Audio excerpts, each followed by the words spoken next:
Bienvenue dans l'ascenseur.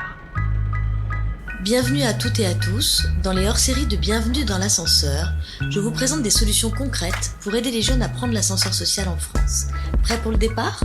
Aujourd'hui, je vous présente Mathilde Boulet, déléguée générale du collectif L'Ascenseur. Bienvenue dans l'ascenseur, Mathilde Boulet. Merci beaucoup, merci. Ascenseur que je connais aussi moi-même très bien. Excellent choix de nom pour ce podcast. Alors Mathilde, je voudrais que tu nous expliques, c'est quoi le collectif de l'ascenseur ? Alors, le collectif de l'ascenseur, c'est une fédération d'associations qui ont décidé de se regrouper pour lutter contre les inégalités sociales que subissent notamment les jeunes issus de milieux populaires.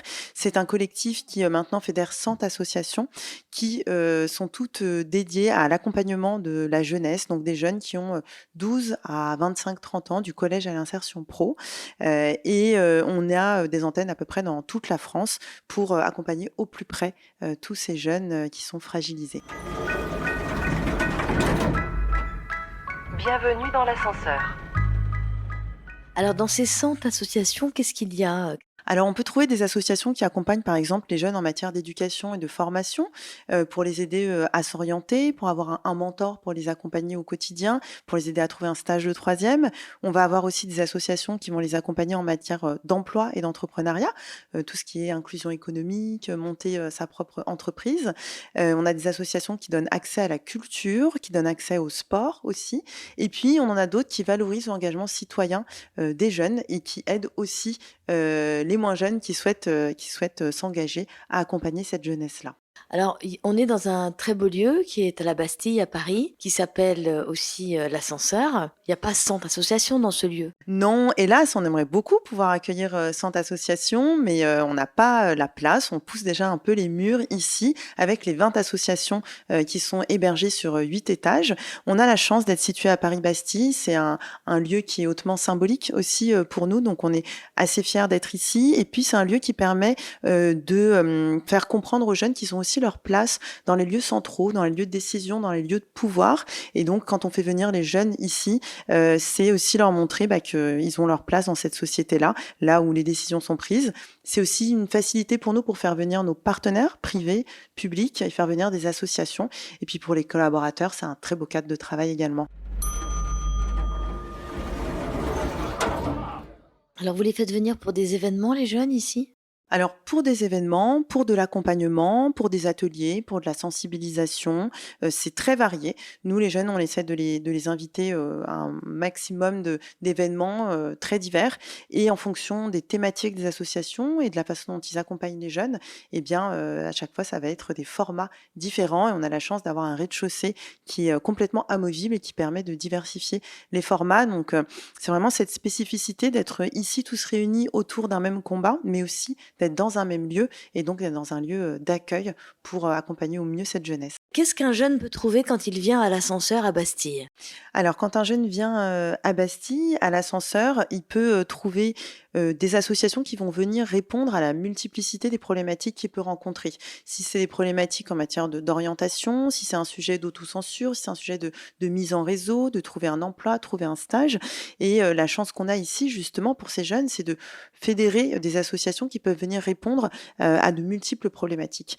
Et donc, un jeune peut avoir accès à des ateliers donc, pour faire son CV, il peut avoir accès à une mise en réseau, il y a des job dating, des stages dating, il y a des rencontres avec des entreprises, il y a des rencontres avec des institutionnels, des députés, on a eu le président du CESE, on a eu des ministres, on a des présidents, on a eu l'OCDE qui est venu nous rendre visite, on a eu aussi l'UNESCO. Donc on a cette chance-là d'être très bien identifié en matière d'égalité des chances et à chaque fois qu'on reçoit ce type de personnalité, on essaie toujours de créer un temps d'échange avec des jeunes qui ont aussi des choses à leur dire. Et donc des jeunes que vous trouvez par les collèges, par les lycées, par les études supérieures ? Comment vous les trouvez, ces jeunes-là? On a plusieurs canaux pour les trouver, pour les sourcer. Donc déjà, les associations qui travaillent en grande proximité avec ces jeunes-là, dans les établissements, avec les missions locales, avec France Travail, qui sont en lien avec d'autres associations qui sont encore plus de proximité.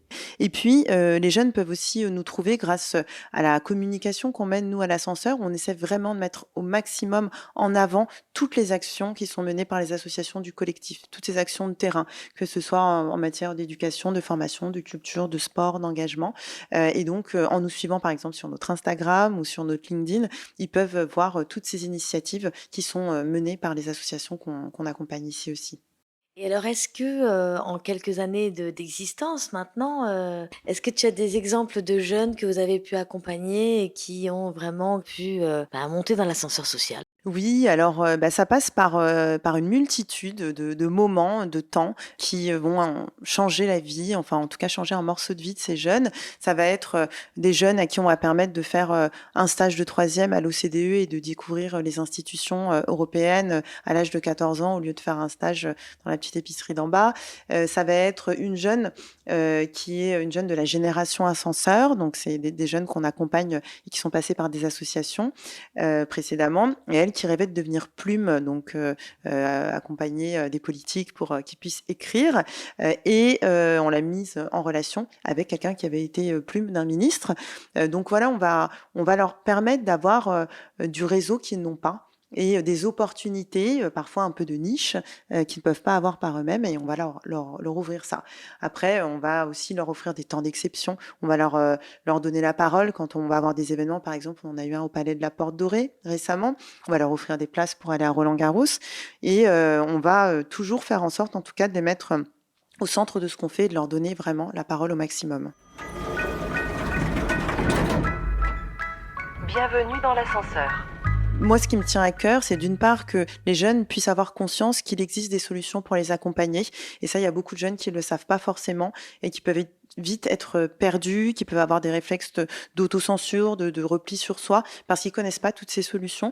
Donc, j'aimerais beaucoup que les jeunes puissent m'entendre aujourd'hui et qu'ils n'hésitent pas à frapper à la porte de l'ascenseur, parce que l'ascenseur social, on veut le réparer.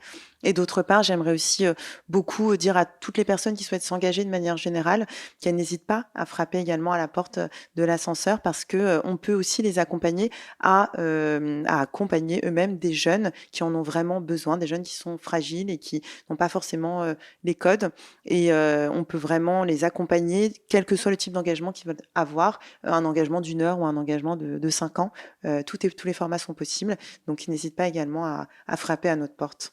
Merci beaucoup, Mathilde Boulet. Merci beaucoup, Anne-Cécile. Je suis ravie d'avoir pu participer à ce podcast, et je pense vraiment que l'ascenseur social peut être réparé. Bienvenue dans l'ascenseur. C'était Bienvenue dans l'ascenseur, un podcast réalisé par Actuality.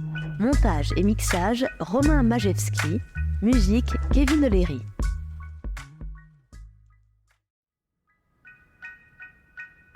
Si vous aimez ce podcast, abonnez-vous, parlez-en autour de vous, partagez-le sur les réseaux sociaux et laissez un avis, sans oublier de noter 5 étoiles.